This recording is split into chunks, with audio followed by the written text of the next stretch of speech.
This episode of RSR is brought to you by Isotope, Native Instruments, SAE Institute, Atom Audio, Spectra 1964, Grace Design, and Picker. These are tools that I use every day in my studio, from the Spectra 1964 STX 600 and Native Instruments Complete 15 to Isotope Ozone and RX, Atom Audio monitoring and headphones, and the central hub for my studio, the Grace Design M701 audio interface. Check out my studio profile on the Picker app on iPhone or Android and follow the sponsor links in the show notes. Grab my free mixing course at mixmasterbundle.com and remember to like this video and subscribe on YouTube because it's a great way to help support this show. Now, get ready to rock.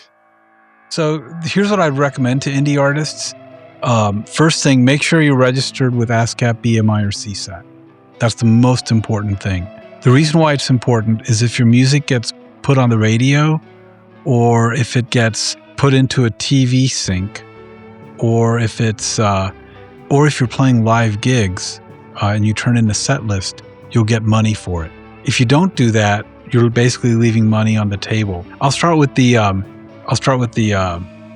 live music bit because a lot of bands don't know about it. When you're with CSAC, ASCAP, or BMI, you can turn in your set list after you get done. When you do that, there's a pool of money, and they'll send you. You have to write down, I think, what the ticket price was, the capacity, things like that of the venue. You send that information to them, and then you get a check. A lot of times, just a few dollars here and there. But let's say you do 10 dates on a tour. At the end of that, you might, if you're playing small places, you might get a check for $120 at the end of it. I've seen that happen. That's amazing.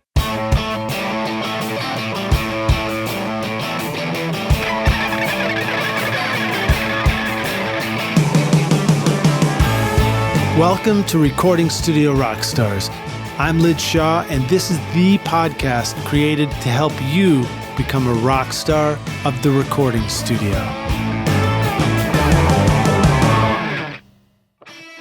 Rockstars, if you want fresh song ideas, Complete 15 from Native Instruments has the tools to kickstart your creativity. With Contact 8's Chords tool, you can generate and customize chord progressions instantly for songwriting. And the Phrases tool gives you ready-to-go melodic inspiration right at your fingertips. With 165 instruments and over 150,000 sounds, Complete 15 helps you turn blank pages into music.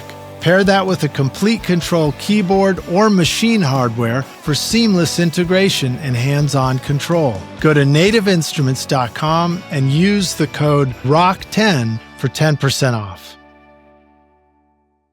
Howdy, Rockstars. It's your host, Lid Shaw. Welcome back to Recording Studio Rockstars, bringing you into the studio to learn from recording professionals so that you can make your best record ever and be a rock star of the studio yourself. My guest today is Meghan Gohil, a producer, engineer, musician, and studio and record label owner based in Hollywood, California. When it comes to recording and producing music, Meghan bridges the worlds of live sound, studio engineering, music production, and data analytics. Originally from St. Louis, he started out recording college bands and basement sessions before relocating to Los Angeles, where he now runs Hollywood Recording Studio and GoHill Records. His credits range from underground cassette projects to major artist sessions with Lowell Tolhurst from Levinghurst and The Cure, Trey Anastasio, Jack Johnson and ALO, Phil Lesh and Joan Osborne, and many more, just to name a few of his credits. Meghan was one of the first people I made records with back in college, and we've collaborated on many projects and bands over the years. We still make records together today, and I'm excited to talk about how our process has evolved,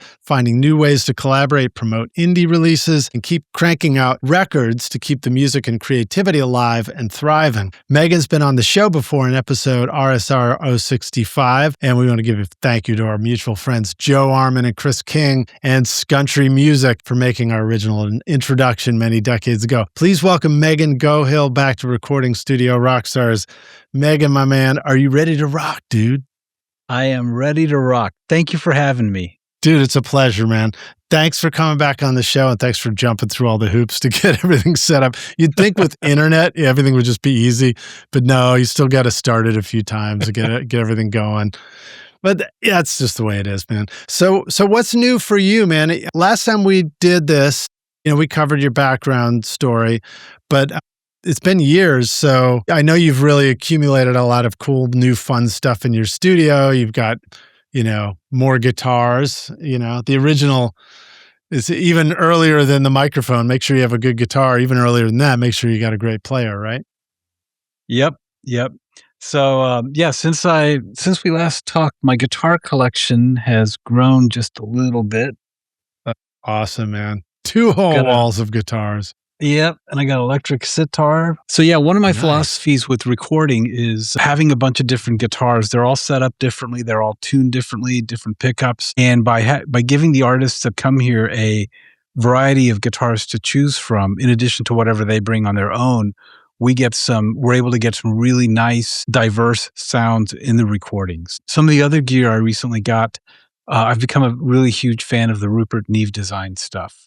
So I got the 5059 satellite mixer, 511s, pair of 511 preamps, 542. I also recently picked up an ART Pro VLA, really nice vocal compressor.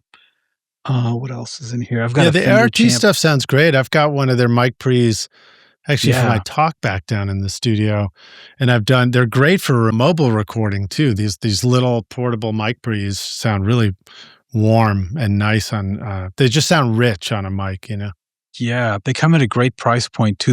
If you guys are out there and you're looking for a preamp or a compressor, the ART stuff is the way to go. Yeah. It's a great In fact, deal. that was my buddy Dave Melson, when he was setting up his home studio. I was like, dude, you should just pick up one of these little ART2 mic pre's and record everything through that. And sure enough, it sounds killer. One of the other things I've been doing a lot is I've been getting a relatively small collection of amps, but today I'm really excited. I got a Fender Champ 57 amp coming in, so excited. Was that one of the new reissues or something like that? It's a reissue, yeah, and it's been around for like 16 years as a reissue, but it's the Champ. I got to try one out the other day at one of the recording studios that they have, one of the video studios, and sounds really good. Oh, that's cool. Yeah, you're a big fan of Fender. Yeah. Got a lot of their stuff now. What is tell us about the sitar, man. I was just kind of doing a dive into sitars the other day. Yeah, so I got this electric sitar, and it initially came with the piezo pickup, which sounded terrible. So I talked to Eric Chaz, who's one of the big LA guitar people. Like, he can fix anything. And I said, I got a problem with this piezo pickup. Can you put in a regular pickup? Now, here's the challenge. A sitar has 2 layers of strings on it. You got a bottom layer, which are the resonating strings, and a top layer. So we hunted around and came up with there was a resonator guitar pickup made by Lace, the Lace sensor pickup. So we got a pair of those because it had to be small enough to fit in. He was able to do it a double-decker style thing. He made a little bridge and was able to do it. So I had a set on the bottom strings and another pickup on the top strings. That's cool, man. That sounds fun. It's fun when you can get into like dialing in your own pickups and sounds on guitars and customize them a little bit. Yeah, I've got that guitar in the back. I don't know if you can see that black guitar back there. Not really. No, I see a dark drum set back there. This guy right here. Oh, cool, man. What's that? So it's a Jazzmaster or something? It's a Jazzmaster body, Strat neck, aftermarket pickups. When I got this thing, it was just a wood body and a neck, no strings on it, no tuning pegs, nothing. And I took it to Eric Chaz, and he totally fixed me up with this. I had the body painted to this beautiful, like, purple. I don't know if you can see the purple color in there. Yeah, kind of goes with your T-shirt. Yeah. That's cool, man. Yeah, it's fun. I mean, guitars are, especially when we're recording guitar bands, the guitar is the sound of the record in a lot of ways, so it's like, make sure you got some really great sounding guitars, and that's going to sure help your recordings. Same thing with drums, right? I mean, if your drums don't sound good, to begin with, sure, you could replace it with samples, but it's just not going to sound as awesome as a well-recorded drum set does. Yeah, so actually a few years ago, Randy Gus from Toad the Wet Sprocket came to my studio at my old place. And first question he asked the singer that we were working with was like, what kind of a snare sound are you looking for? And the singer kind of described it. And he says, actually, let's go out to my car.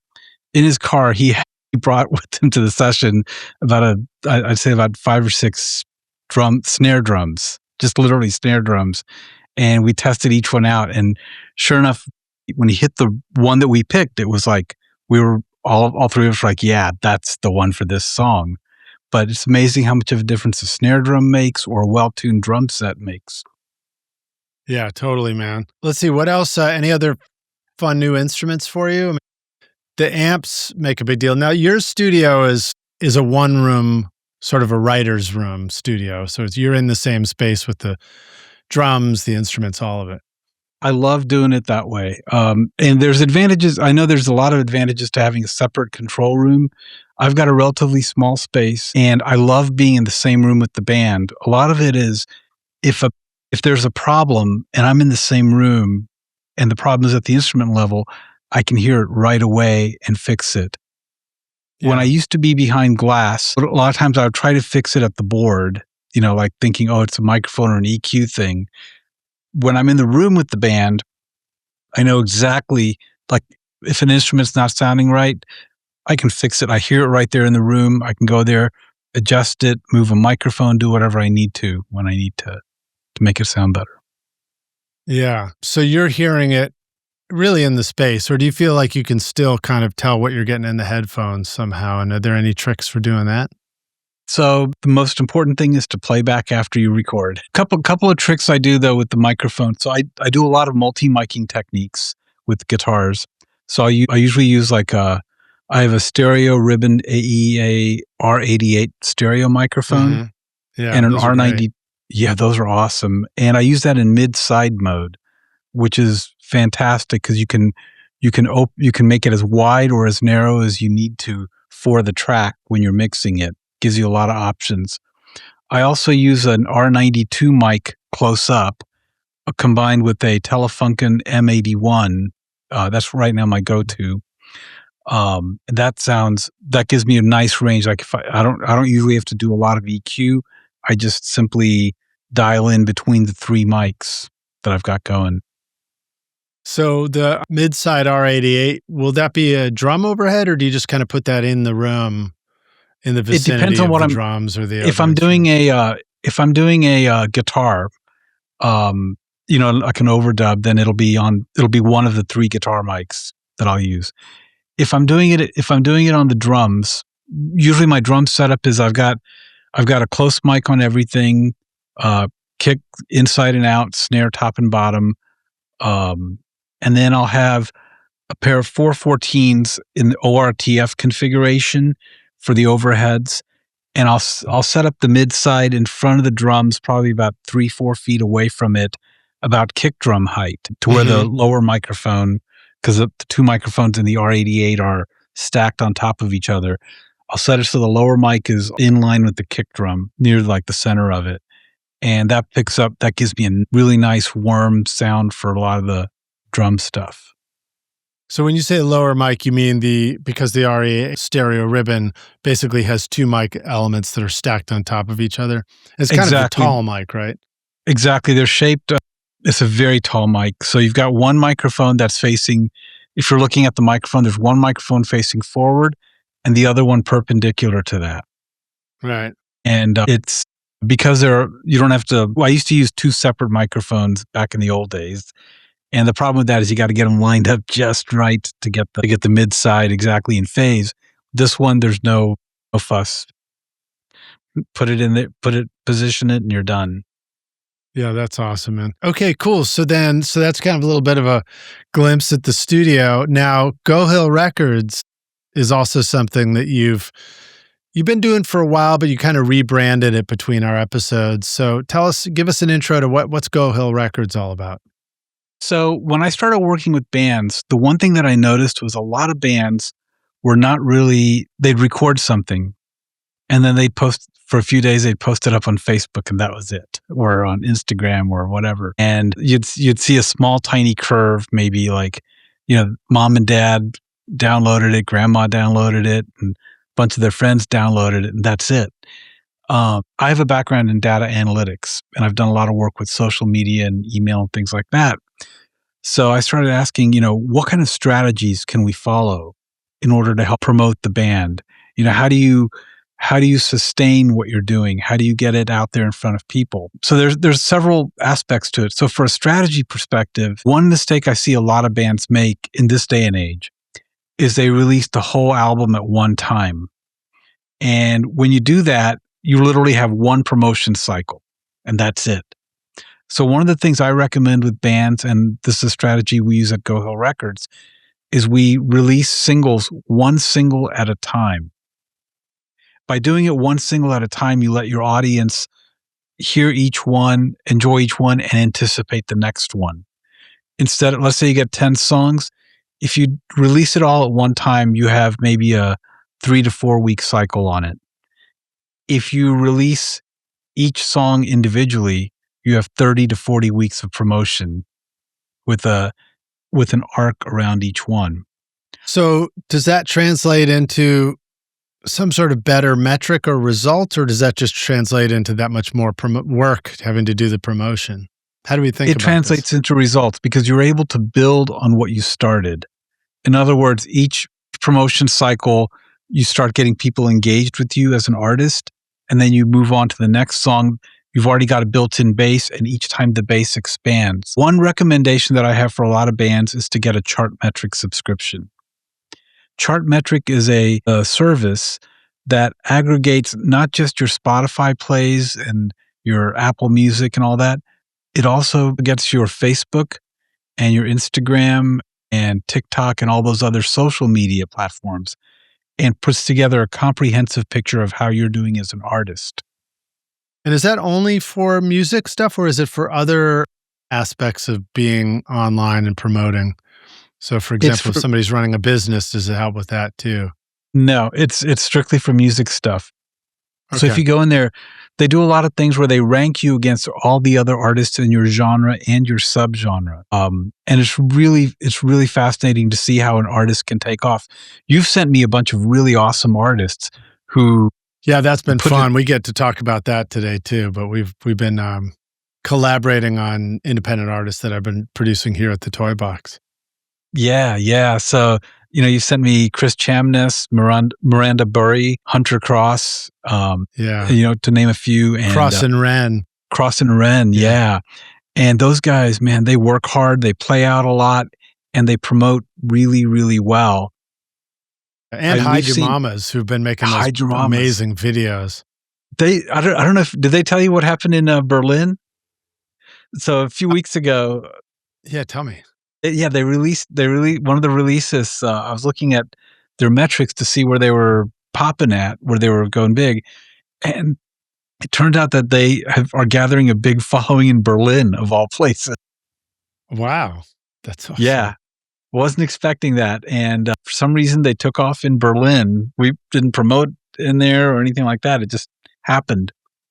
There's another interesting thing too about viral moments. Sometimes you plan things out and, you get a little bit of traction. Other times, something you do on the spur of the moment can gain a lot of traction. And I had that happen recently. I took one of the artists I was working with, Matt Lake from Power Falcon, was over here. He was tracking on a 12 string and a Roland Jazz chorus. I videotaped him with my phone, just a quick thing. He posted it up on Instagram, goes to sleep at night. Next morning, 24,000 hits on Instagram on that post. Wow, man. Didn't expect it, didn't really promote it, didn't think anything about it. And next morning, there we had it, 24,000. Rock stars, if you want your mixes and masters to translate everywhere, iZotope Ozone 12 gives you the tools to finish with confidence. The new bass control helps you see and balance your low end and punch. Unlimiter brings back life to overcompressed tracks, and Stem EQ lets you rebalance vocals, drums, or bass using only the stereo mix file. And when it's time to get loud, Ozone's new IRC Maximizer gives powerful, clean masters without distortion. Go to iZotope.com and use the code ROCK10 for 10% off. So what do you do when you see a metric? Like how does a musician, an artist, take action when they see something like that? Well, what you do is, so there's several things that happen. One is Chartmetric is used by a lot of industry people to see what's trending. So for several things you can do. One is it helps you get onto playlists, because people who are doing playlists, a lot of them will use Chartmetric to help find up and coming artists. So that's a really big tool. The other thing is you get that fan engagement, which translates, it may not directly translate into dollars, but a lot of times that engagement builds on itself. When you think about the life cycle of a band, and like I'm thinking back to when we were in college, a lot of bands, when they first start out, the most important thing you can get is publicity and fans. You're not going to be able to charge a lot for your tickets.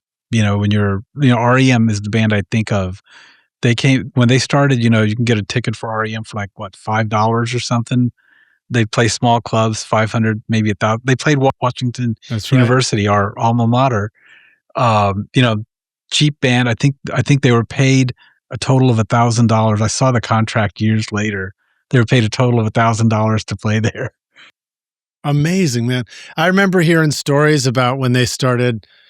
I forgot who they were opening for, but people were cracking jokes in the, front. They were like, "Who's REO Speedwagon?" Opening up for whoever, and they were just out there touring and doing their thing, and it's amazing to see bands that started out in the 80s. I mean, I think of ones like, I think of bands that we followed. So like REM, the Red Hot Chili Peppers, those are two that come to mind that just went on to be very big bands. Huge. Now they did have college radio hits, which was kind of crucial back in the day, right? But then there were still bands like the Meat Puppets, which were, we were just as excited about at the time, or I know I was.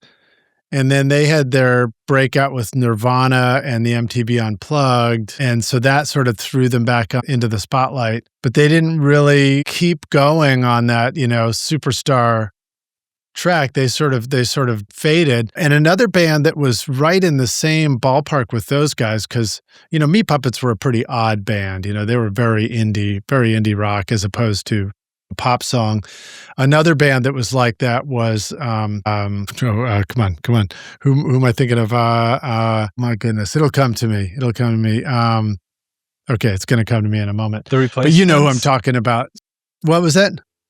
The Replacements. They were definitely pretty popular. I got the impression with those guys, they just sort of drank themselves into obscurity until it was time for solo albums and continuing. Oh, the Flaming Lips. That's what I was trying to think of. Flaming Lips. So the Flaming Lips were very sort of psychedelic, obscure rock at first. And then they tapped into, the ability with the festivals to really kind of explode for a while. And they had the Soft Bulletin, which was a real, a breakout album, I think, for them at that time. Yeah. But I mean, all those bands, that was a time of independent college, not independent, but just college radio and CMA and awards and all that kind of stuff. And South by Southwest, which is still thriving. Yeah. But all right. So let's jump forward more to, indie and home studio reality, which is like, okay, you've got your own, you're like, okay, I'm not those bands, but I'm just sort of doing my thing. What are some of the conversations you have first when I bring an artist to you, like Chris Chamness and Hunter, or even Hide Your Mamas? First question I ask them is, what kind of strategy are you following? And usually that's when most bands start to think that's the first time a lot of them will be like, oh, I was just playing a lot of gigs and posting up on Facebook. So the first thing that I always tell bands is think about each of the social media platforms and what is important. And first thing is you focus on the ones that are important for what you're doing. So let's look at the three big platforms: TikTok, Meta, which is Facebook, Instagram, and YouTube. Those are the three. Each one of them has a different set of purposes. TikTok has a very short attention span, but a lot of fans in that a lot of eyeballs in a short period of time. If you need to go viral, or if you're looking to go viral or just pick up people, TikTok's a great place to go, but it's very short-lived. You get up and down really fast.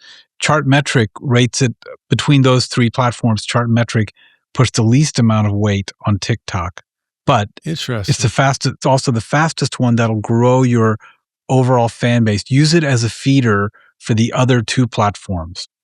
So the next one up is Facebook and Instagram. Those are fairly sticky, and those are good messaging places. Those are good ones where you can go and talk to your fans, give them where you're playing, things like that. A lot of interaction back and forth, gives you a place to interact with fans. That's the second highest one of the three. That's the middle one. Then there's YouTube Shorts, or YouTube actually. YouTube is where you'll get the stickiest amount of fans. People will actually sit there and watch a video of your music, which is huge. Fans will attach themselves to that. They will attach themselves to you. They'll feel a lot more connected because they're seeing your visual and your music all at the same time. A lot of bands, it doesn't need to be anything fancy for these. You can do a strict performance video. Miranda Burry she plays a lot of just acoustic songs, just picks up her guitar and plays acoustically, puts it out there. Hunter Cross and Chris Chamness have both put out really good production style videos that are just fun to watch. Cross and Ren. And then Hide Your Mama. Like the variety. So to describe those artists that we've worked with, Miranda first came to me and we just did acoustic and voice, and we just did an EP of that. And she put that out, and she's just like such a genuine country style, kind of an old school country style, but I think also crosses into modern country production really well. And she just had a really big metric. She just hit yesterday I found out in Chartmetric, she's the number 881 country rock artist in the world. Nice, man. When you think about it, there's literally several million artists, and she's at the point where she's really taking off. She just opened up for Rodney Atkins last weekend. So amazing. Yeah, that's great. And she went on to do a follow-up production with another producer who really has that dialed in for that kind of modern country production sound. So that's great. It's always fun to see. It's always fun to be able to help be part of. I can't call it launching, but like starting something, because it was a first recording session for her, I think, with me when we did the acoustic stuff. Yeah, her social presence, that ability to open the doors. Yeah, it was like it's the stage. It's every artist goes to that stage. It's a part of a big journey. So any time you get to work with an artist, regardless of where they are on their journey, it's always fascinating. And if you can take them to the next level, that's what I think you and I are in the business of doing, is taking those artists and really propelling what they're doing to the next level. When you send me an artist, I always look at it like, how do I get that? How can we make what that artist, this awesome recording that you did, how can we take it to the next level? That's right. That's the goal out of that. And then they can come back to you and record some more music. That's the other thing I tell bands: keep recording and re-releasing or releasing new music, because that's how you keep fans engaged. If you do 3 songs and just leave it at that, you've got that cycle of 3 songs and that's it. If you're regularly going back and recording new songs all the time, you're going to keep your fans engaged and really dialing in. Indeed, yeah. Dreaming of a career in audio or the entertainment business? SAE Institute Nashville, in the heart of Music Row, offers hands-on programs where you'll learn on professional-grade gear with industry pros, learning through real projects, not just lectures. Explore studio production, live sound, audio for film, and a whole lot more. Or take the entertainment business program to learn about contracts, promotion, and more. With diploma, associate, and bachelor's programs, there's a path for you. Book a tour today at nashville.sae.edu or call 615-244-5848. And then, of course, with an artist like Chris Chamness, that's much more like we'll really take the time to go through a whole process and assemble a very highly produced track. And then we have had the pleasure of working with different mixing engineers, mastering engineers. One of the singles we did, Shadow of the Sun, was with Colin Dupuis, and that just sounded awesome. And it was super fun to work with Colin. Yeah. And then we did a couple, Living with My Ghost and Long Days, with Matt Boudreau, my brother from another podcast, who stepped into both mix and finally, we get to enter the world of Atmos mixing. So I'm going to be talking with Matt about that soon. And that has been really exciting and super fun. And the last one we did, Long Days, that's the one that just, like, man, that just knocked it out of the park. Especially that Atmos mix. It's Rockstars. I encourage you to check that out. We'll have links in the show notes. But, and again, how do you listen to that on Atmos? If you have... I can't remember if the iPhone will just play it in speaker mode, if the laptop will too, but if you have the AirPod Pros, or if you just put headphones on and just go into the settings of Apple Music, you can select it to always play Atmos, and then you'll get to hear what the Atmos version is. But it's just fun to like explore that new world of sound and realize that it's like helping to kind of level up from stereo to the next. Yeah, so let's talk a little bit about like innovation and where Atmos fits, where Atmos is at right now. So there's a theory, or there's a scientist back in the 60s who put out a book called Diffusion of Innovation. And in there, he shows the statistical map of how innovation occurs over the population over a long period of time. And where we're at with Atmos is we're still at the early stages. He breaks it down into 5 stages for innovation. The first stage is is what he calls the true innovators. This is like the first 2.5% of the potential population that'll adopt it. These guys are the risk takers. That's people like Matt and people who are getting into Atmos.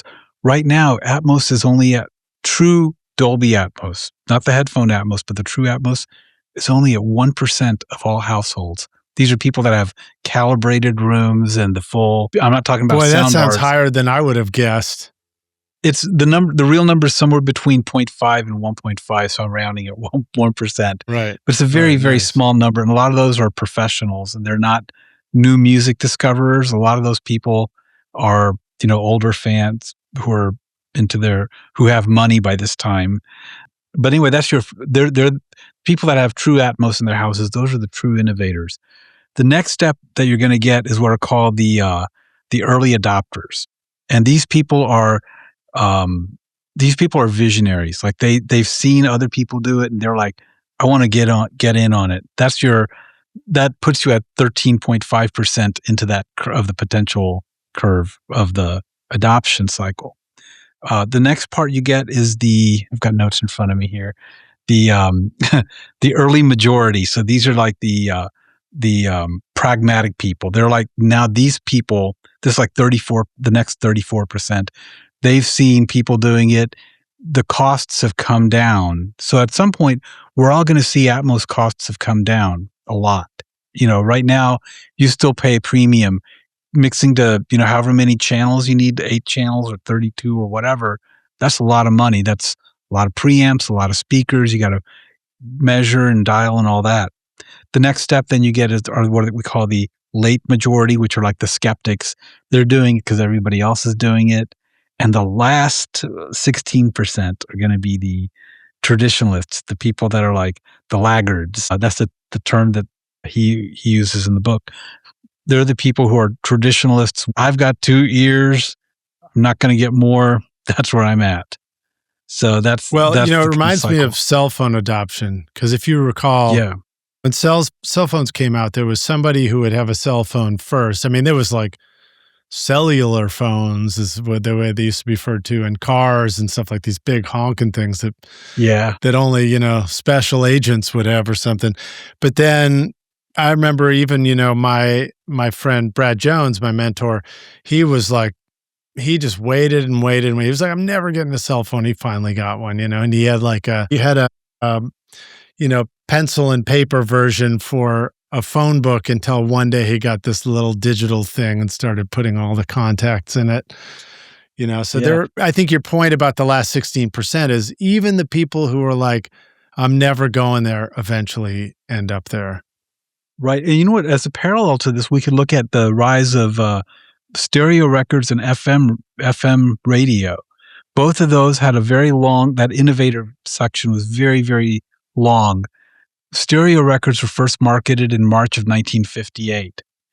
But up until about 1965, 66, you didn't have that early majority, or the early adopters, all the way up until 65 or 66. And then suddenly the curve shot up drastically for stereo records. I think that's what's going to happen with Atmos. Same thing happened with FM radio. FM radio was first licensable in the US in 1961. By 1969, only 24% of FM stations were broadcasting in stereo. Wow. By 1973, that number jumped. Over a 5-year period, it jumped to 62%. Wow. Yeah. So that curve, it starts slow, and then when it starts to build, it just ramps up really fast. And where we're at on Atmos is we're at the very tip of it. Now, what I recommend to artists is, if you're thinking about Atmos, the really nice thing is you're future-proofing your recording, because at some point, everybody's going to be listening in Atmos. It might not be the case today, but 5-10 years from now, the bulk of the recordings are probably going to be Atmos. And if you've already done your recordings there, you're going to be in that next level before it hits. Another analogy for me would be the video world. So when YouTube first started out and we just had those, what do they call them, SD videos or whatever, they're just the standard small square TV look. Yeah. And, we'd make videos back then occasionally, and we'd be so excited about it, so proud of it. And, you do your best to make something cool. But when you come back and watch one of those now, sometimes that super retro look looks great and is like exactly what you want. But other times it can look so grainy and not right that it's not really going to carry forward.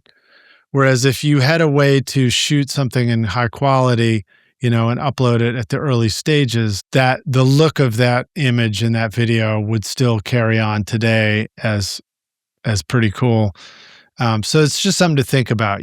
I think that's to your point, what you're describing is like, if we can tap into the next level of where things are going with the technology of sound, then down the road, when your grandkids are all looking at something in high quality, that thing that you made a long time ago might still exist in that world, as opposed to just looking so outdated that it's just nobody's going to even look at it or listen to it, rather. And one of the advantages of doing your Atmos now rather than later is digital medium changes formats frequently. And so by the time you're done mixing it, you've got your Pro Tools files.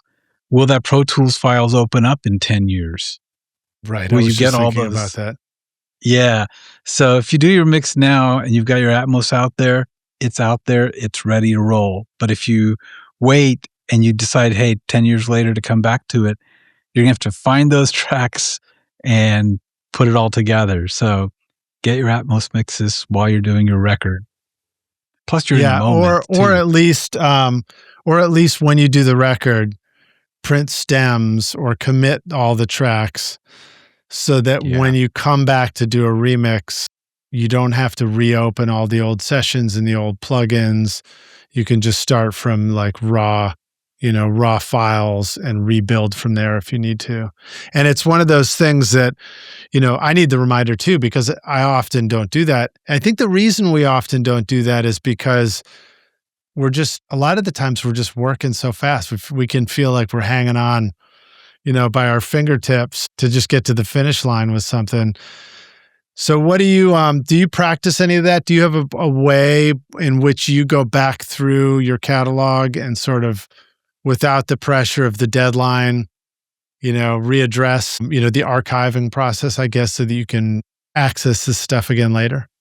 So I'm not as good as I should be on that. So a lot of times I find myself in that, especially when you get to the end of the record and you're exhausted, you've been mixing, and then you're like, I'll just do it next week. And then next week never comes around. There are a few projects where I have done that, and I'm very glad that I did. I wished I would like to get to the point where I can do that for every project, but I've not done that. Well, I think another thing that is worth admitting too is at that point at which we're closing out the project, if we were to open up the session again with the intent to archive it, our mind is still in that place that when we open the session, we're like, man, I really got to fix that one thing, and I got to tweak this, and I got to adjust that.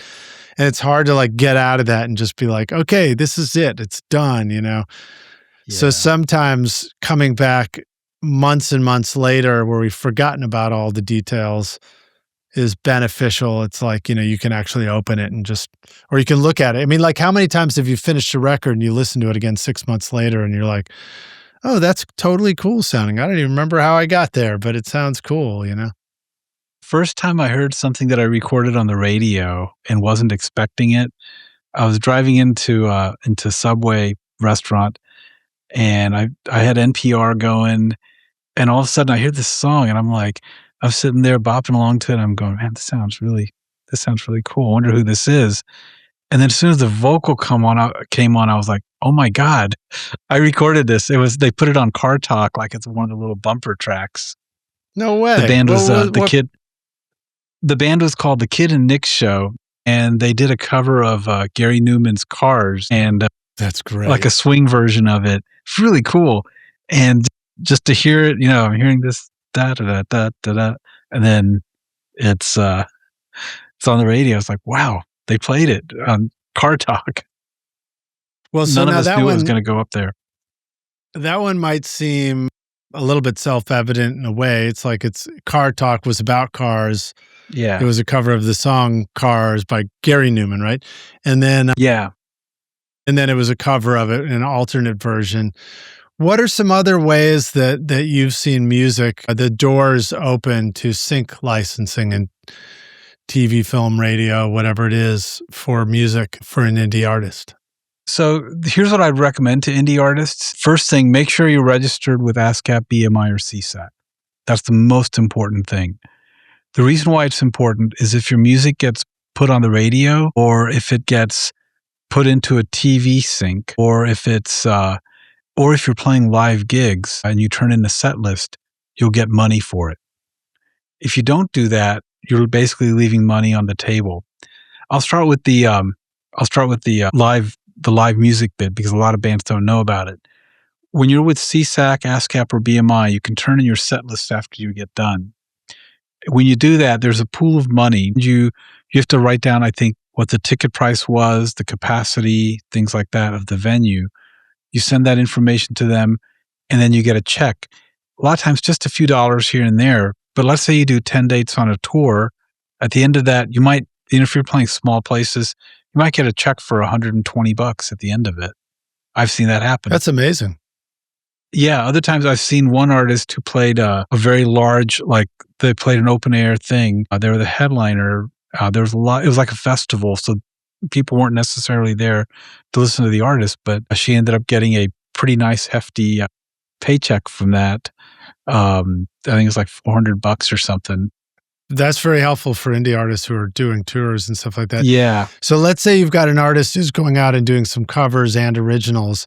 Hey, rock stars, writing and recording your next great song just got a whole lot easier with Complete 15 from Native Instruments. This powerful toolkit gives you everything from deep sound design to instant musical ideas. Contact 8 introduces creative features like the new chords tool, letting you generate and customize compelling chord progressions without needing to know music theory, making it perfect for songwriting. And the phrases tool helps you find fresh melodic lines on the spot. With over 165 instruments and more than 150,000 sounds, Massive X, battery, and Guitar Rig 7 Pro, you've got everything you need to create in any genre. You can shape your ideas into real music fast. Whether you're sketching an idea or finishing a full production, Complete 15 keeps you in the creative flow from first note to final mix. Add your Complete Control keyboard or machine hardware to the mix for seamless integration and hands-on control. Go to nativeinstruments.com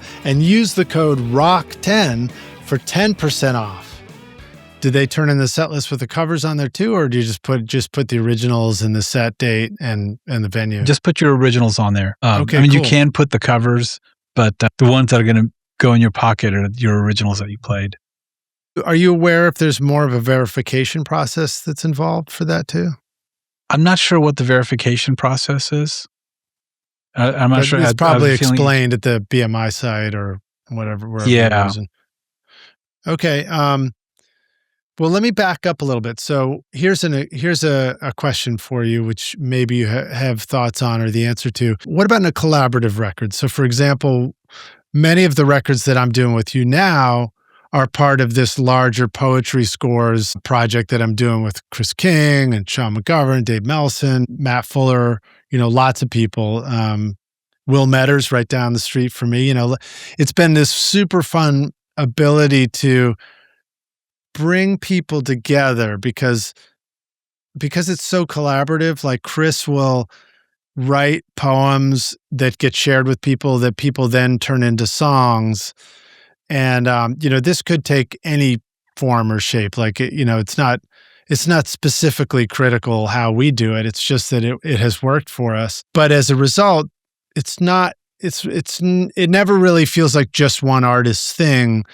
So rather than just one artist saying, hey, will you guys all, want to do my record for me? It's a thing that feels collaborative. So it's like, hey, we're all doing this thing together. And it makes it very easy to invite anybody onto the session. It's like, come play an instrument. Do you want to mix it? Do you want to intern on it? Do you want to assist on it? Do you want to help record it? Do you want to be a record label on it? So it's this really fun way to crank out a bunch of pretty fun records, that are very unusual too. They're very, I'd love to hear your description of what genre they are in a minute. So maybe answer that and then I'll complete this question. Where I was heading was, how do we register something like that with performing rights organizations, ASCAP, BMI, CSAC? So how do you register? So the first thing I always recommend doing is register it with the Copyright Office first. That's the first thing. But what does that mean? Does that mean, so if we've got 10 songs on there, what's the first step? So first step I always recommend doing is, what the copyright does is if somebody else decides to steal your song, you have what's called prima facie evidence. You have, in other words, if you have your copyright registered first, even if somebody uses AI to steal whatever you're doing, you can make your case in court that, hey, no, I wrote this. But the first thing I do is I ask everyone to get paperwork together. By paperwork, I mean a songwriters collaboration agreement where we say we agree to split all the money, in this particular way. I like to do equal cuts with everybody because that way it feels fair. People can throw in what they need to, as opposed to saying, well, I wrote the lyrics, so I should get 50%. Then you start getting arguments when money starts to roll in. If you just that's a traditional way of doing it, and that makes sense for a traditional model, right? But for this, it's just a little different. Yeah, but basically, what you want to do is you want to have paperwork together that says This is our agreement. Then what you should do is have each artist who's with one of the like let's say you've got all ASCAP people, it just takes one of them to go in and register everything. If you've got ASCAP and BMI people on the collaboration, you have an ASCAP person go register theirs, go register it on ASCAP, and then another person on BMI do their BMI one, and then if you have somebody on CSAC, have that person register it on CSAC. So if I'm with BMI, I could, as one member of this larger group collective, I could just go take the albums we do, register all the songs with BMI, and now at least they're officially registered. And that's sort of the crucial part, right? And the other thing I'm going to tell every artist out there, make sure when you affiliate with BMI or ASCAP or CSAC, to do both the writer's share, to register as both a writer and as a publisher. That is really important, because if you don't register as a publisher, you're leaving half the money on the table. So let me tell you how money is made in films in a TV sync. So a TV sync, let's say somebody uses your piece in a TV show, not a commercial, but just an actual show. The music supervisor will turn in a cue sheet. A cue sheet will describe every song that was played on that television episode.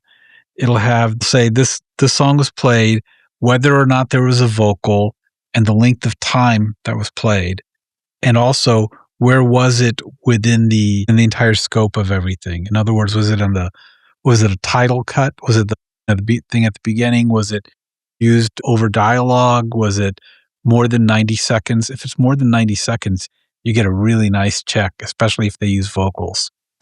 So stuff to keep in mind. But that's up to the music supervisor to do that.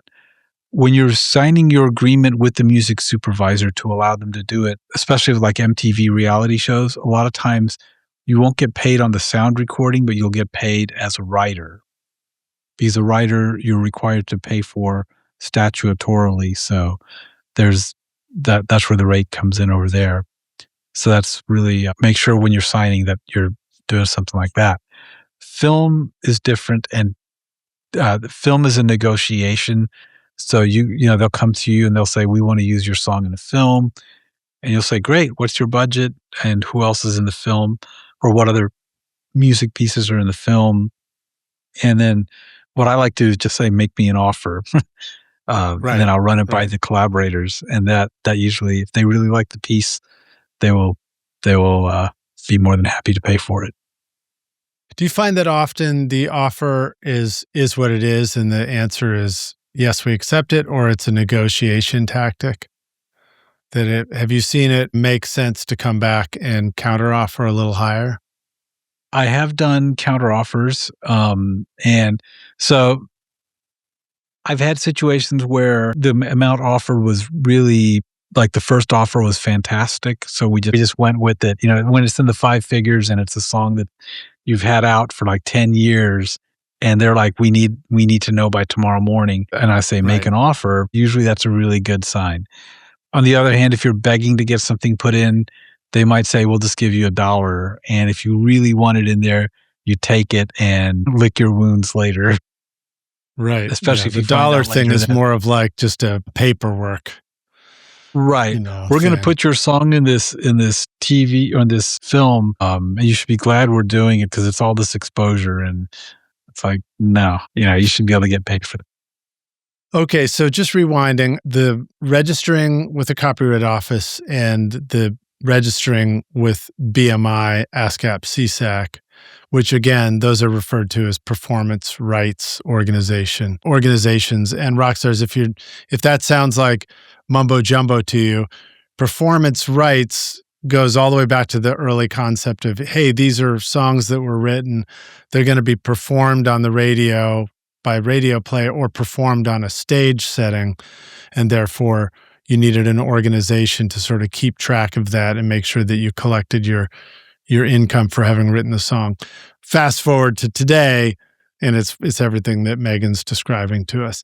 So Copyright Office, PRI, organizations, Sound exchange. performance rights, PR organizations. I don't know. PROs. Know if that's how PRO. Thank you. Yeah. I knew there was an acronym in there. Where are the costs? Are there potential costs to doing these first registrations? So ASCAP right now, I don't know if it's still going on, but they had a thing where if you register as a writer and a publisher at the same time, then it's free for both as a writer and a publisher. Typically, it's free to register as a writer, but you have to pay as a publisher. So that's interesting. Okay. Yeah. So as long as you're, they're trying to make they're trying to lower the barrier to the independent artists registering. Yeah, because it's but with the good thing is once you register, you're registered forever. You don't have to renew or anything like that. Right. All right, dig. What about the Copyright Office? Do you remember or recall if there's a fee for doing this? Yeah, there is a fee. It's like $80 for 10 songs or something, for up to 10 songs. And then there's certain requirements. They keep changing those, or those have been changed frequently. So go to the copyright.gov and look up you have to look it up to see what the latest are on that. Okay. I would think that the fee was called taxes, but oh well. In England, it's free. So the other alternative, move to England and register with PRS, which is their equivalent of ASCAP, BMI, and CSAC. Well, in all fairness, it's not free either there. It's just you pay in the taxes. I think you're paying the taxes, a lot more. Okay, cool. So that's pretty groovy. I appreciate you kind of sharing that with us. And it's a good insight. That actually answers a lot of questions because sometimes that collaborative stuff becomes a thing, whether it's something unusual like what we're doing or whether it's just a group of people who are in a band together. It's like, well, who's taking care of this? Well, who's paying for it? Kind of thing. So good reminder, rock stars. Maybe in the back of your mind, park the idea that, okay, each record we do, if I do it through a cool label like GoHill Records, or if I just do, DIY it through DistroKid or something like that, I'm going to remember that, I may need to earmark $80 or something like that to go register all these songs with the Copyright Office. Now, at least you're protected in the future.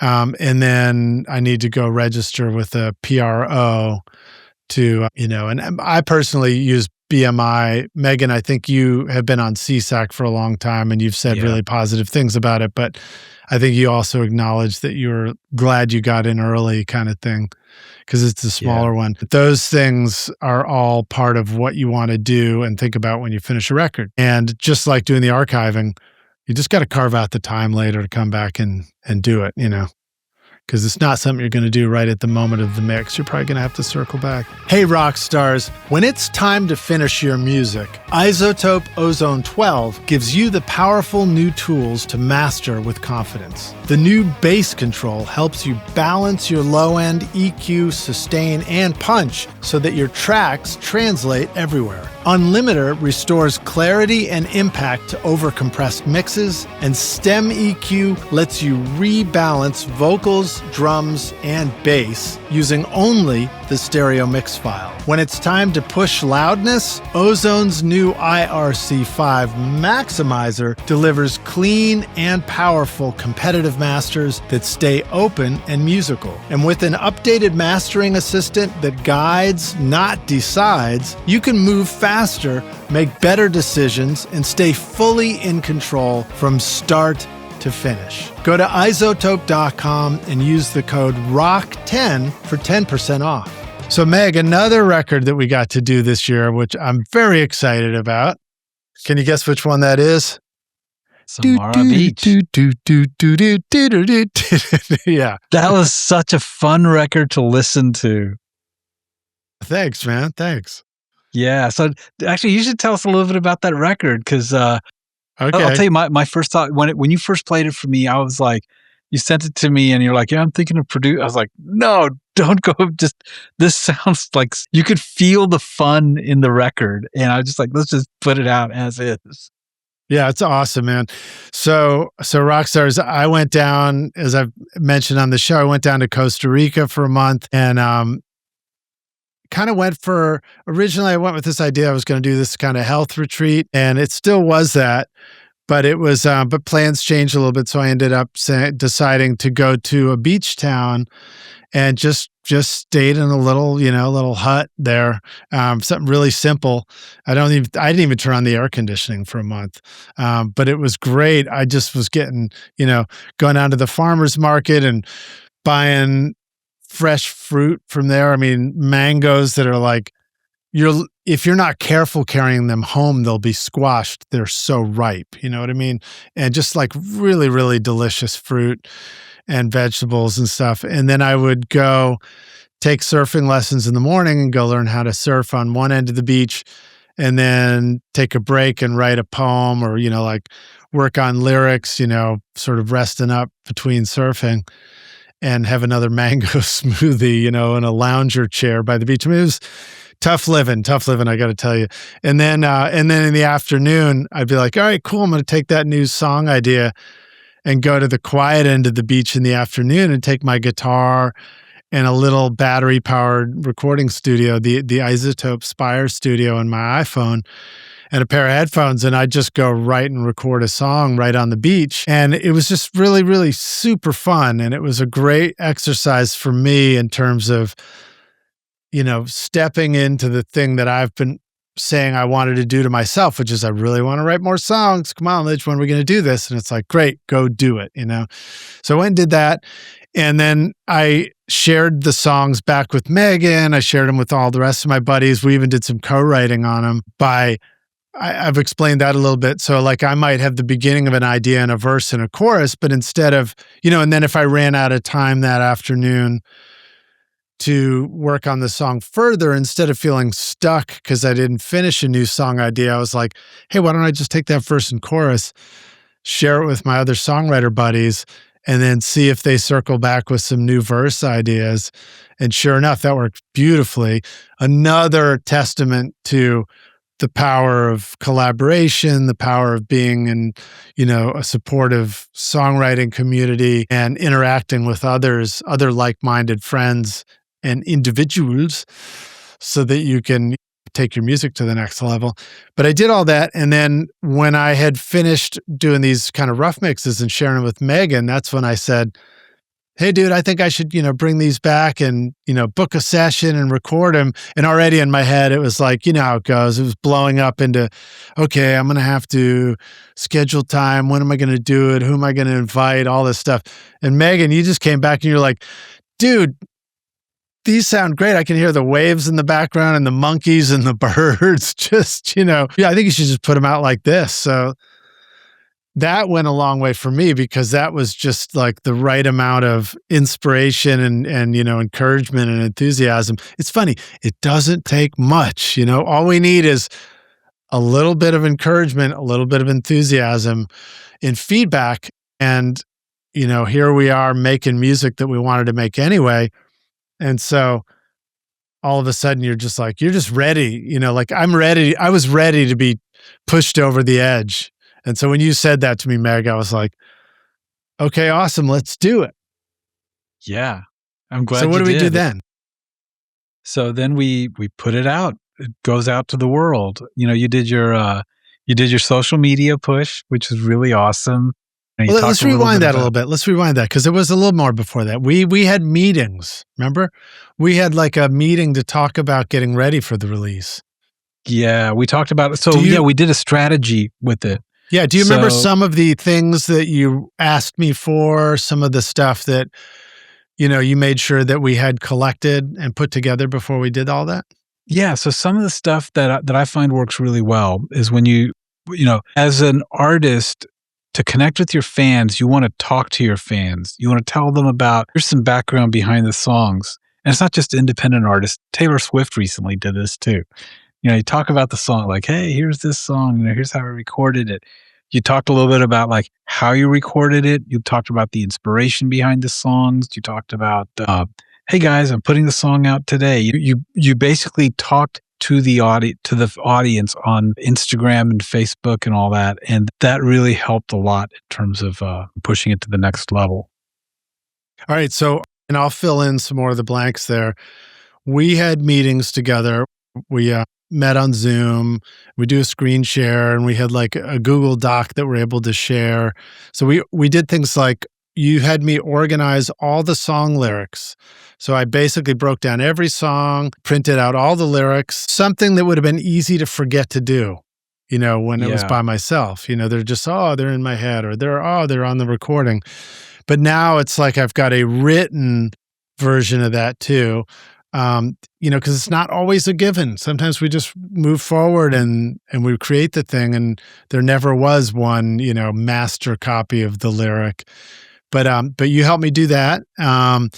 You helped me sort out the image, because we have to have an image for our record. It's this. Yeah, that's Meghan, right.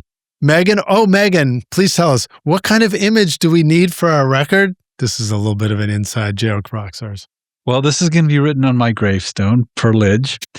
3,000 by 3,000 pixels at 300 dpi. So here's the big thing about the images. JPEG. When you right? do it, JPEG or TIFF, the big thing you want to do with your images is that you want to make sure that they look good small.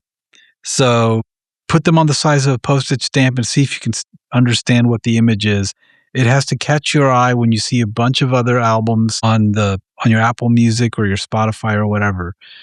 I don't recommend putting words on it, because the words typically tend to shrink down to be illegible when they're on postage stamp size. And plus, you're going to have the artist name and the album name or song title below it anyway on Apple Music. Save the words for Spotify. your vinyl copy, Rockstars. When you press the vinyl record, you can make it look just like vinyl art that you love.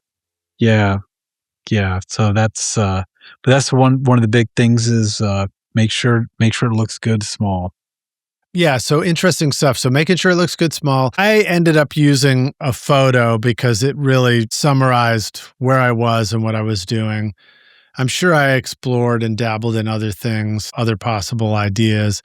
I think artwork can look great if you can really come up with something nice, for sure. Obviously, we live in the world of AI, so you can actually look for help from AI to make an image. And I certainly explored that. It was a lot of fun to do some of that for some of the social media production too, or promotion. But yeah, I used a photo, and then one way that AI was still helpful there is I sent the photo and it had my bicycle.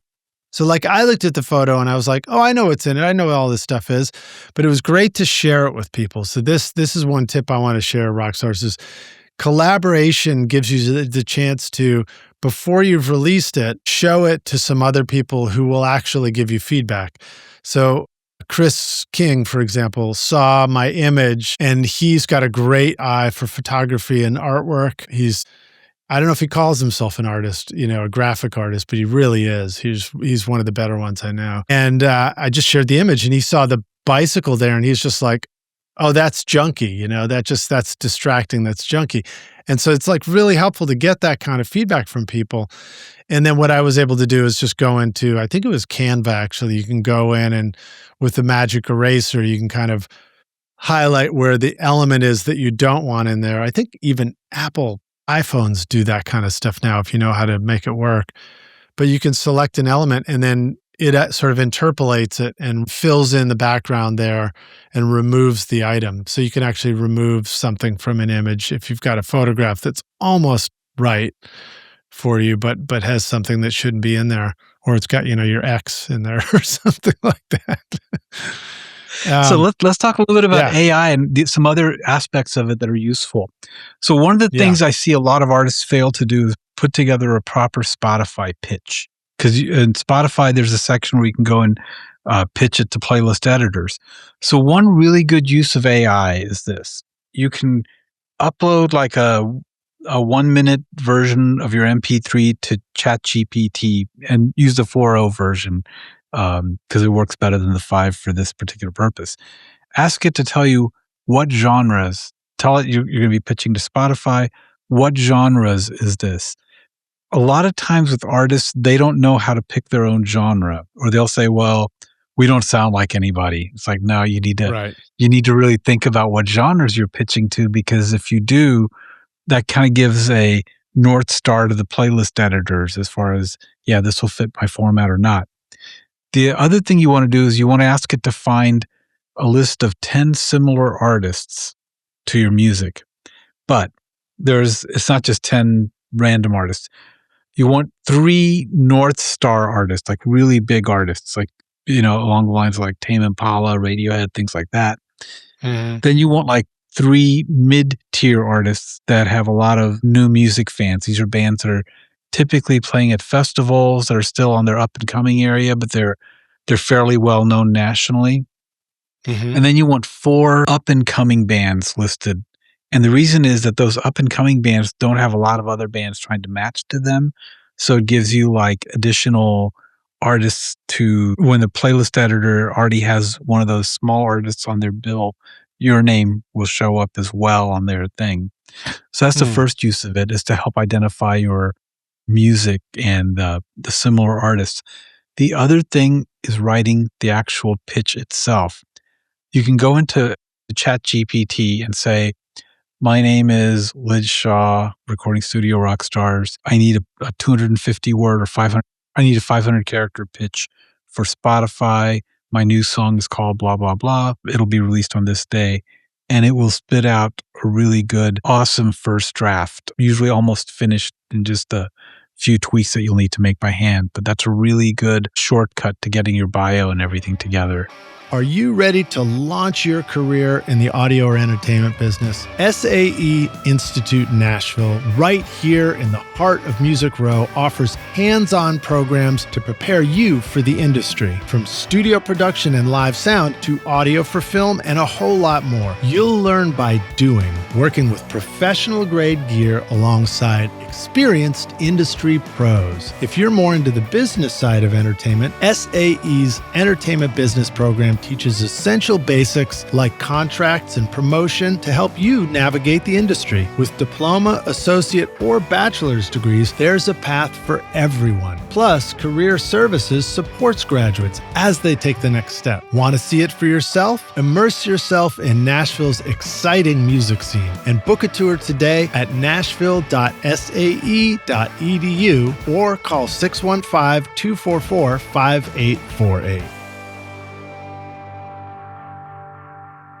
I did that. I did all those things. Like the other place I did it, which was fun, was even when I was doing the lyric sheet, I know what it's like to try and have one window open where you're starting and stopping and pausing the playback of something, and then another window you're trying to retype everything as it goes.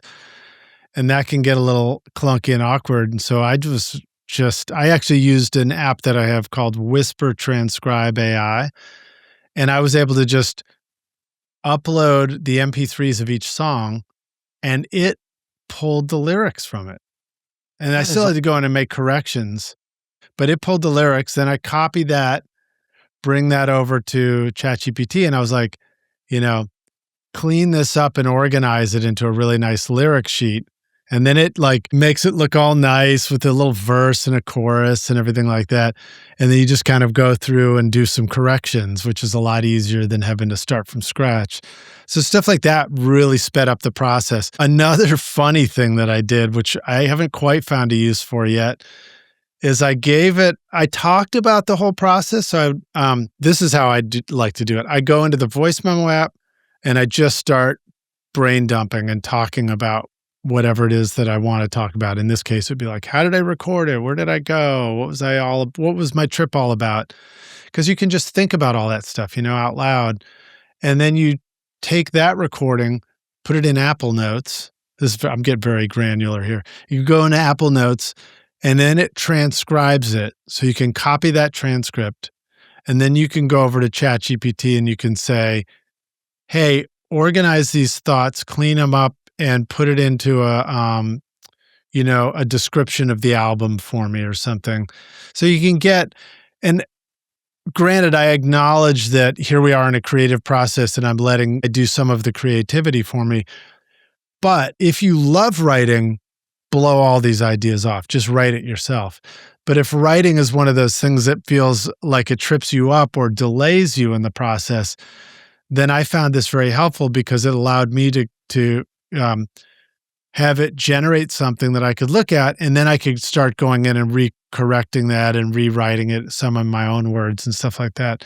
But it was a great way to get some of those, I guess I call it like field fear. I don't know what else you call it. When you're going to do something and you think you're just going to upload your music and be like, cool, here it is, and the next thing it's like, what's this 250 character description box I have to fill out? What's that for? It's like fear of having to fill out the fields to move forward. So I found it really useful to like generate something just so I don't have to get stuck. You know what I mean? Yeah, it helps. I think or AI in general is a very creative tool. Like if you're a creative person, it will allow you to shortcut your way into really tapping into your creative spirit a lot faster. Right. An example is like if you're what I love, one of the tools I use every now and then is Logic. You if you have a song and you've got your guitar part and you sing into it, you can actually have the AI drummer play along, come up with a drum part and a bass part and a piano part, and it takes you several steps ahead. Now, a lot of times it's not going to be the final track that I'll use, but I have a real drummer and real bass player, our friend Jay Lauterwasser and Michael Collins come in here and track drums and bass, but it definitely takes you to the next level a lot faster. Yeah, indeed. I even use it for songwriting. When I was down at the beach, I was approaching songwriting very intentionally. So I would try and like come up with a prompt for each day, something to just kind of get me out of the gates. And I found it helpful in that area. I could ask it, I could be like, hey, give me a good writing prompt and see what it would come up with, or pick a random chord progression for today. And then I'd, try that out and be like, oh, that's a pretty good one. I could do something. I might modify it or whatever. But those can be fun ways to take advantage of that stuff. Great for translations. Oh my God, dude. I decided when I was down there, I was really loving learning how to speak Spanish for my month.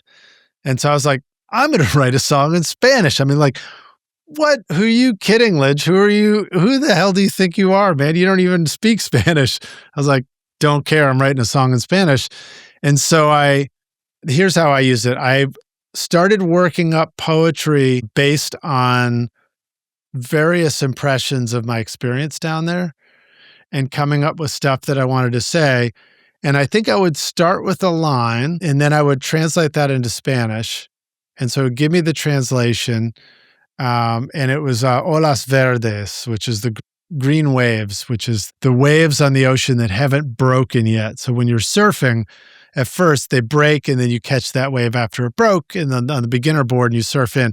But as you become a little bit more advanced, you're trying to paddle out beyond the breaks and be in search of the green waves. And so I was writing about the green waves, and then it would give me that translation. That'd be like, okay, great. What rhymes with olas verdes? And so then it would just like spit out some other ones. And I'm like, I see those words. Oh, and then it would spark an idea. I could see how I could do another line that ends with that concept. Okay, how do you translate that? How do you say that line?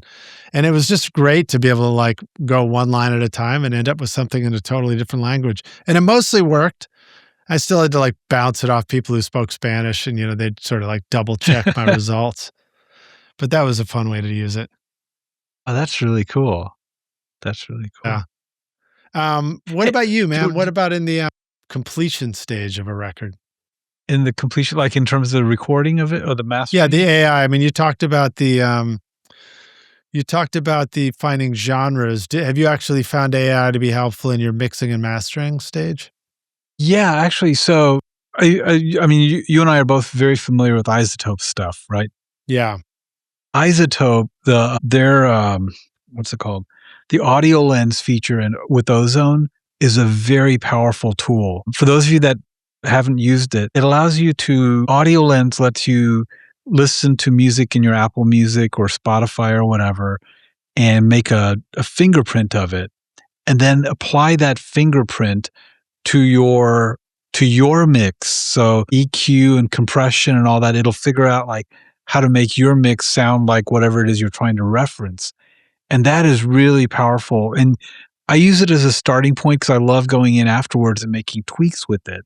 But having that there as a starting point saves a ton of time. So that's a really good use of that. There's some That's a other, great one. Ozone 12 is the yeah, most recent version out, and it's fabulous. And, I will say I was just at the audio engineering conference and sitting in on Isotope panels.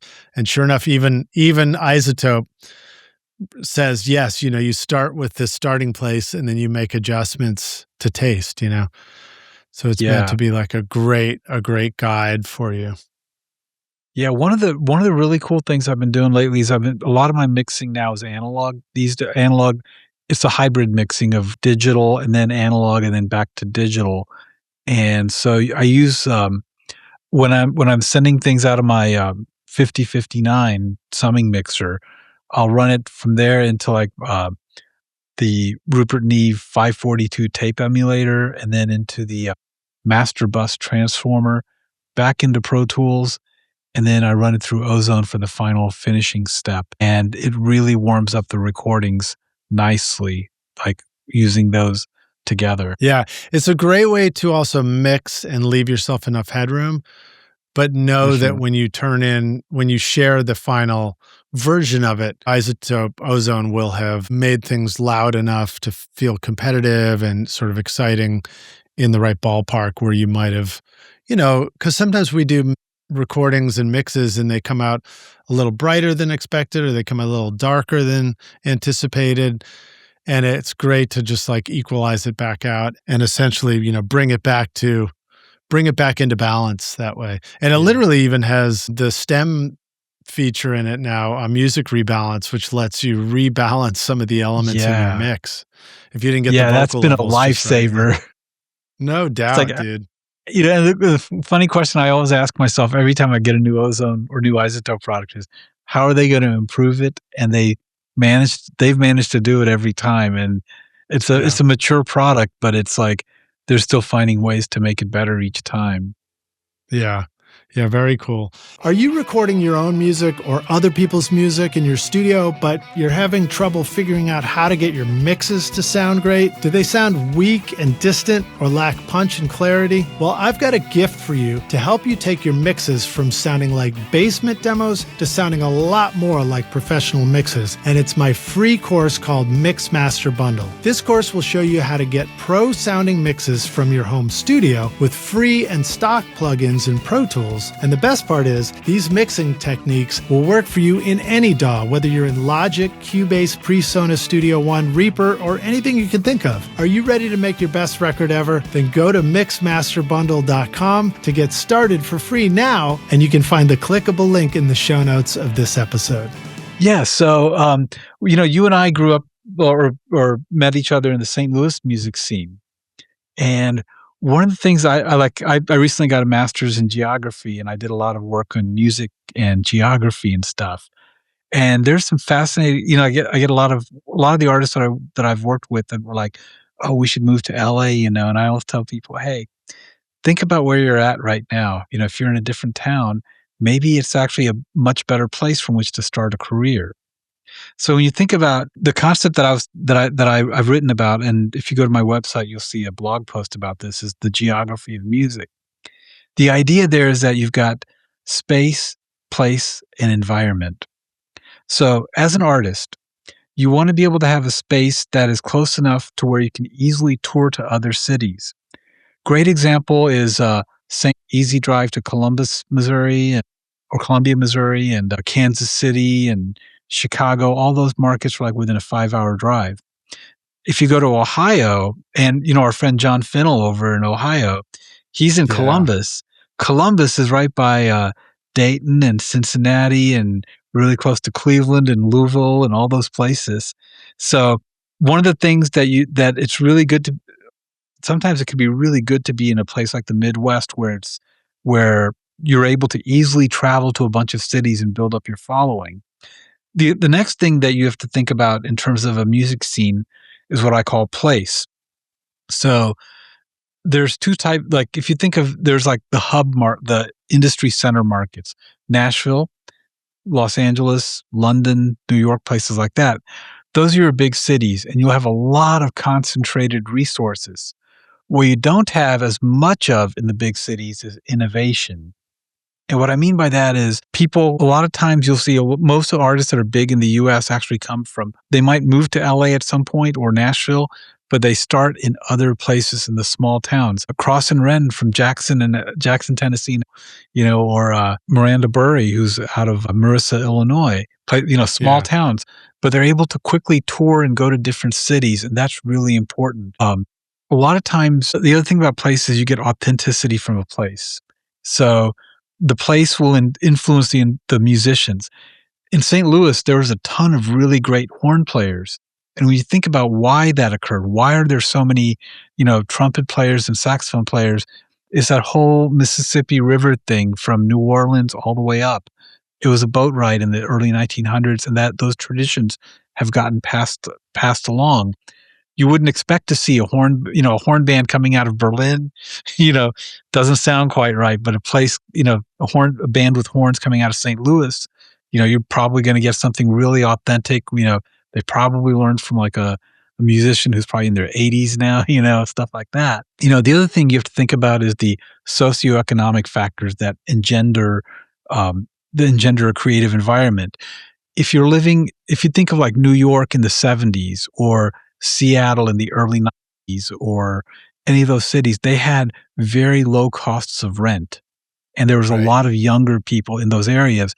That made it really easy for bands to go out there and do their thing because you're Even not worried East about Nashville.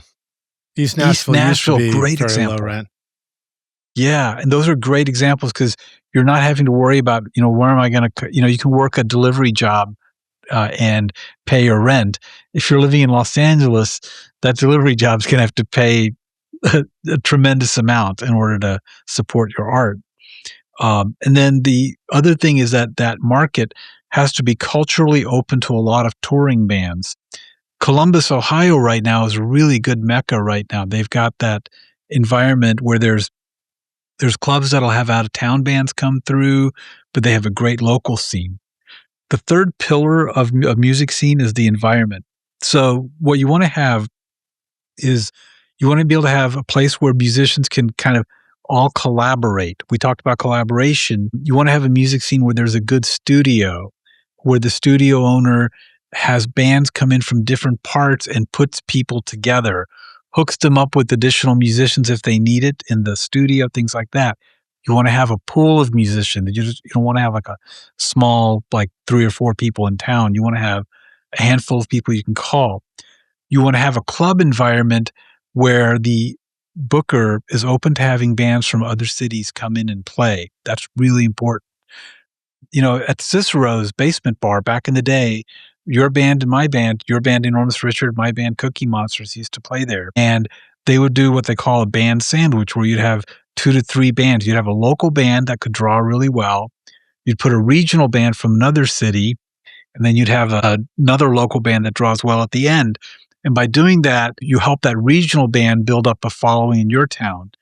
In return, those regional bands, when you go to Chicago, you ask them to return the favor, basically. And it benefits both bands really nicely. You guys had a really good relationship with the New Duncan Imperials out of Chicago. And putting your bands together helped you guys in both the St. Louis market and the Chicago market. Yeah. And then the last thing you want to have is like, you want to be able to have like support from like institutions like cities. Columbus, Ohio right now, they've got a little bit of a city fund to help some of the musical stuff, the musical activities that go around. Austin, Texas is another city that has really supported their festivals. South by Southwest was a small festival in the early 90s, and it has blossomed into this huge cultural event that occurs in the US. Yeah, it's like a massive influence on the whole market now. So pretty amazing to see. Well, I love that, Megan. I love your perspective on all this stuff coming from that background of radio and data analytics and touring analytics and everything. You really understand.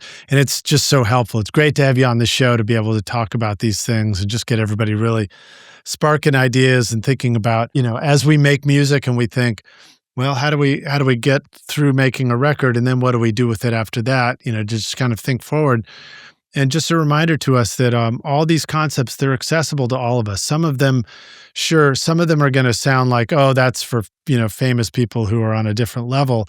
But honestly, we can apply them to ourselves, even if we're just thinking on a very independent level. So I got one more question for you, Meg, before we close out, because I know you got another meeting to go to. You've answered this one before, but we're going to ask it again. It's our hypothetical question.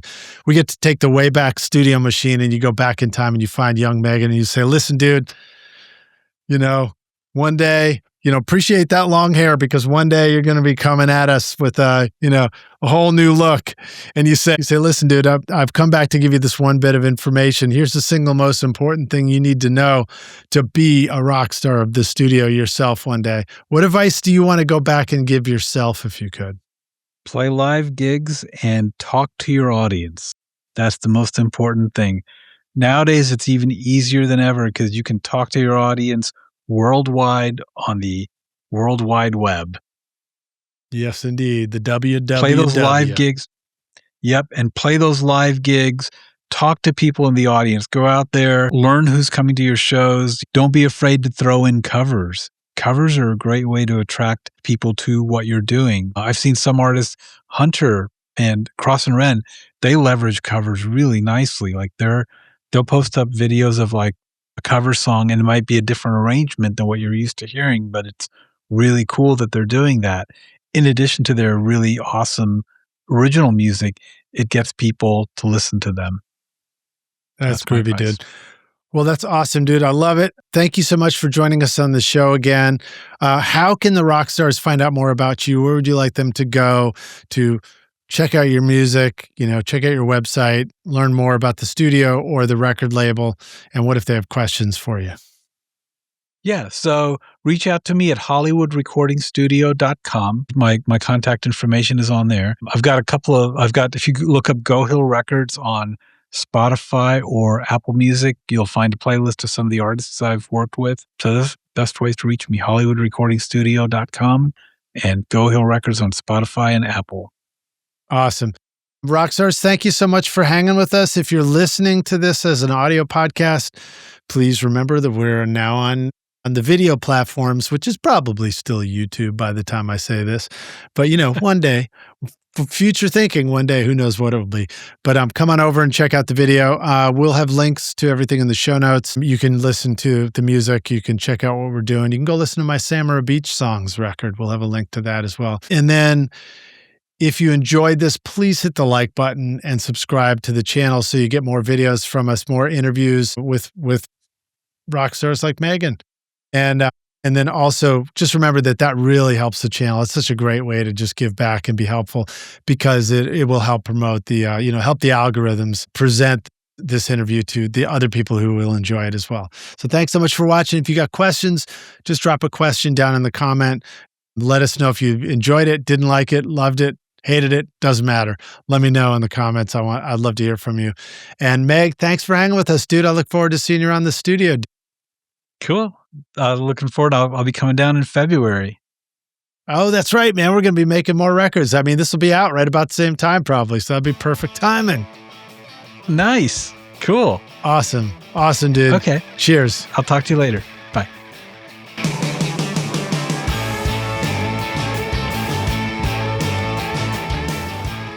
Thanks so much for listening to Recording Studio Rockstars. If you enjoyed the show and want to help make it better, then please share this episode with your friends on social media and leave a rating and review on iTunes to help the podcast reach more rock stars like yourself. You can click directly over to iTunes or go to rsrockstars.com/review for an easy explanation. And remember to hit the subscribe button to keep up with weekly episodes. And if you're ready to make your best record ever now, then head over to Recording Studio Rockstars Academy, where you can start with my free course at mixmasterbundle.com. Thanks so much for listening, and thanks for being a rock star. I'm Lid Shaw, and this is Recording Studio Rockstars. Now, go make great music. Recording Studio Rockstars would like to give a big thank you to our fantastic sponsors who make this episode possible. Isotope, Native Instruments, SAE Institute, Atom Audio, Spectra 1964, Grace Design, and Picker. And remember to take advantage of our special coupon code ROCK10 for 10% off any plugin purchase at isotope.com or nativeinstruments.com. And don't forget, you can start mixing right now with my free course at mixmasterbundle.com. If you enjoyed Recording Studio Rockstars, please check out our sponsors using the links in the show notes below. These are all things I highly recommend for your studio. They're going to help you make your best record ever. Please like and subscribe to our YouTube channel as well, because it's a great way to help support this show. And I'd also like to thank our fantastic team here at Recording Studio Rockstars: Vlad Weselchenko, Daria Tupesis, and Max Young. Thanks so much for watching and listening, and we'll see you in the next episode. Cheers.